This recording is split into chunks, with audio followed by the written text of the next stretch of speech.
अब इनके पास last chance है, स्पेशलिस्ट हायर किए हैं जो इसका इलाज करेंगे, तो फिर ये इनके हक में इनके खिलाफ जा सकते हैं। इनके हक में सबसे ज़्यादा पॉइंट जाता है कि ये वहाँ पे बीमार थे, वहाँ की हुकूमत ने भेजा कि साबिक वज़ीर-ए-आज़म नवाज शरीफ का होम ऑफिस ने जो उन्होंने वीज़ा एक्सटेंशन के लिए जो एप्लीकेशन दी है, उस जो एक्सटेंशन जो रिक्वेस्ट है उसको बरतानवी होम ऑफिस ने रिफ्यूज़ किया। हम माहिर कानून बैरिस्टर राशिद असलम से इस हवाले से बात करेंगे कि आखिर वजह क्या बनी कि साबिक वज़ीर-ए-आज़म नवाज शरीफ का जो जो एक्सटेंशन की जो रिक्वेस्ट थी वो रिफ्यूज़ हुई। नवाज शरीफ के पास अगले तकरीबन 5 से 6 साल तक बरतानिया का वैलिड वीज़ा है, लेकिन उनकी जो एक्सटेंशन जो हर 6 मंथ्स के बाद जो रिक्वायर होती है वो रिफ्यूज़ हुई है। हम इसमें जो लीगल पोजीशन क्या है और नवाज शरीफ के लिए इस हवाले से आगे क्या क्या वो ऑप्शंस हैं और उसके लिए रिस्क क्या क्या है, होम ऑफिस ने पॉसिबली किन ग्राउंड्स पर उनको रिजेक्ट किया होगा? सबसे पहले तो विजिट वीज़ा पे थे यहाँ पे। तो उसमें नॉर्मली जब मेडिकल बेसिस पे एक्सटेंशन मांगी जाती है तो 2 दफ़ा एक्सटेंशन होती है मैक्सिमम। मीन्स के पहले 6 माह की होती है, उसके बाद 6 माह की होती है।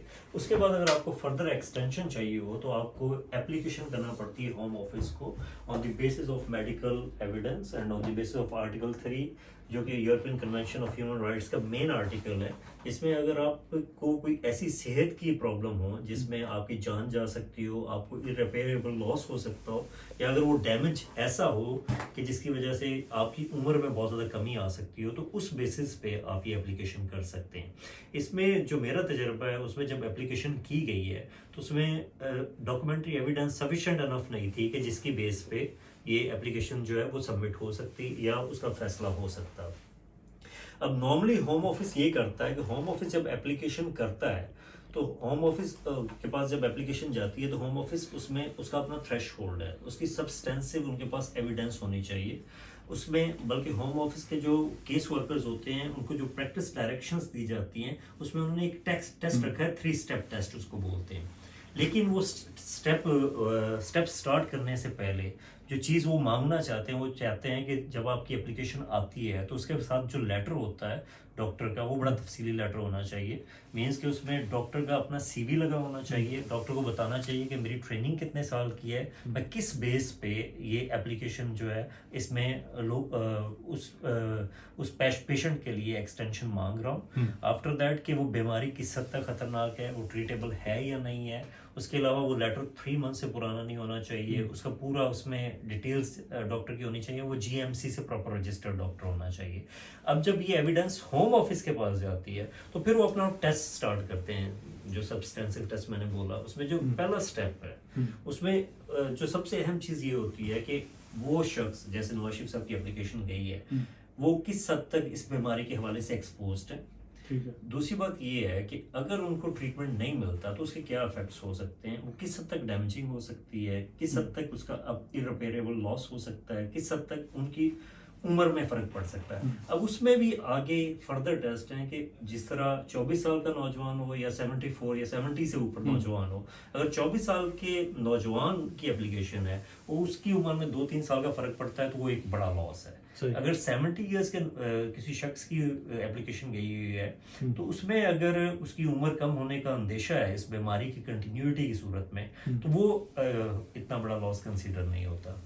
इससे पहले 2 दफा उनका वीजा एक्सटेंड भी हुआ, आखिर वजह क्या बनी कि तीसरी बार जो है वो वीजा रिफ्यूज हुआ, जबकि पहली 2 बार उनका वीजा होम ऑफिस ने एक्सटेंड कर दिया? जी, ये बहुत अच्छी बात आपने की है। उसमें जिस तरह मैंने बताया इसमें 2 कैटेगरीज हैं। पहली कैटेगरी है कि जो विजिटर होता है अगर उसको हेल्थ की कंडीशंस हो तो उसका वीज़ा एक्सटेंड हो सकता है, लेकिन उसकी सिर्फ 2 एक्सटेंशन हो सकती होती हैं। एक 6 माह की होती है, उसके बाद 6 माह की होती है। उसके बाद अगर फर्दर आपको एक्सटेंशन चाहिए हो तो आपको नॉर्मल रूट में आना पड़ता है, विजिटर वीज़ा से। जो नॉर्मल रूट है FLR HR जो ह्यूमन राइट्स की एप्लीकेशन है उसमें आना पड़ता है, उसमें नॉर्मली 2.5 साल का वीज़ा में होता है। तो ये जो विजिटर वीज़ा की एक्सटेंशन ये अप्लाई नहीं कर सकते थे, इसी वजह से इन्होंने स्विच करके ह्यूमन राइट्स की बेस पे एप्लीकेशन की है और 2.5 साल के वीज़े के लिए अप्लाई किया था जिस पे अपील राइट मिला।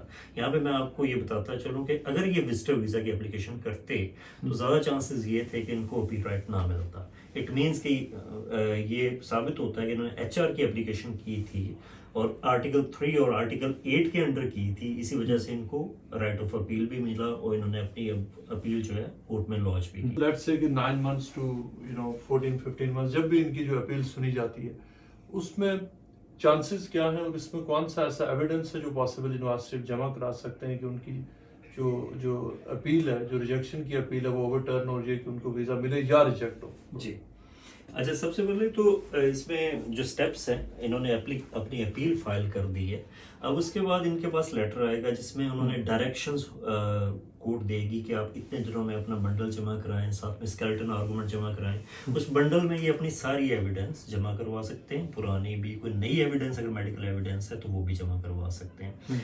अब उसमें एक अहम चीज़ ये है कि नॉर्मली जब होम ऑफिस के पास पहले एप्लीकेशन जाती है और आपकी मेडिकल एविडेंस इतनी सफिशिएंट अनफ ना होगी जिसकी बेस पे आपको वीज़ा मिल सके, तो नॉर्मली होम ऑफिस 28 डेज आपको देता है कि फर्दर एविडेंस जमा करवाएं।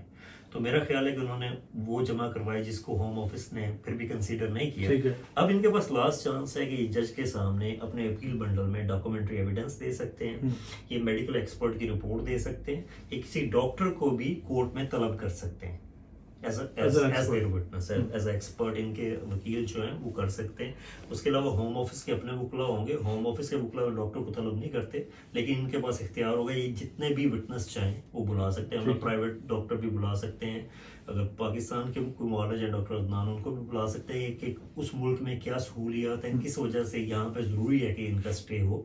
इस पूरी एक्सरसाइज में आपके ख्याल में let's say till the last stage, considering कि अगर हम ये अज्यूम करें कि अगली जो दो इमिग्रेशन ट्रिब्यूनल और अपर ट्रिब्यूनल पे अगर ये अलाउ नहीं होती तो इस और फिर उसके बाद अगर कोर्ट ऑफ अपील अगली स्टेजेस भी आती, टोटल ये कितना अर्सा लग सकता है? देखिए, अपर ट्रिब्यूनल तक इनको इजीली 1 साल लग जाना है, 12 माह लग जाने उसका अपर ट्रिब्यूनल का आखिरी फैसला आने तक।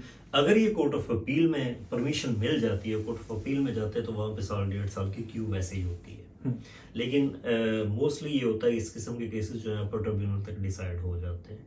जिस किस्म की ये सिचुएशन है, आई डोंट नो कि उनकी मेडिकल एविडेंस कैसी है या जिस तरह की बातें सामने आ रही हैं, मेरा ख्याल है कि ये फर्स्ट ईयर ट्रिब्यूनल या अपर ट्रिब्यूनल से केस हल हो जाएगा।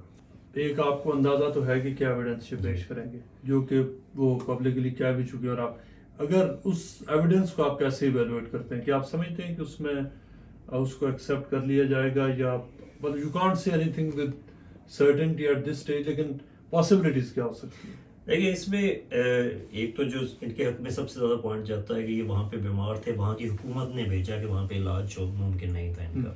लेकिन अगर इस स्टेज पे अगर वहाँ की हुकूमत कहती है कि हमने एक स्पेसिफिक यूनिट, मेडिकल यूनिट बना दी है और हमने स्पेशलिस्ट हायर किए हैं जो इसका इलाज करेंगे, तो फिर ये इनके हक में इनके खिलाफ जा सकता है कि होम ऑफिस का जज का जो टेस्ट होगा वो ये होगा कि वहाँ पे मेडिकल ट्रीटमेंट अवेलेबल है या नहीं है।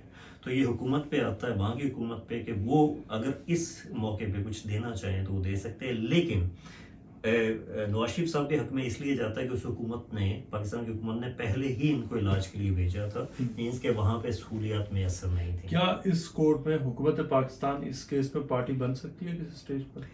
पार्टी नहीं बन सकती, लेकिन होम ऑफिस को लिख सकती है इस केस के हवाले से, क्योंकि उसमें जो स्टेप 3 है कि रिसीविंग स्टेट जो है उससे उनको गारंटी चाहिए होती है कि इनह्यूमन ट्रीटमेंट नहीं होगा, जो इलाज की मुआवजे की सहूलियात मुहैया की जाएंगी। अगर इस किस्म की कोई सिचुएशन देते हैं, वहाँ से एविडेंस देते हैं, तो वो होम ऑफिस आगे कोर्ट में सबमिट कर सकते हैं।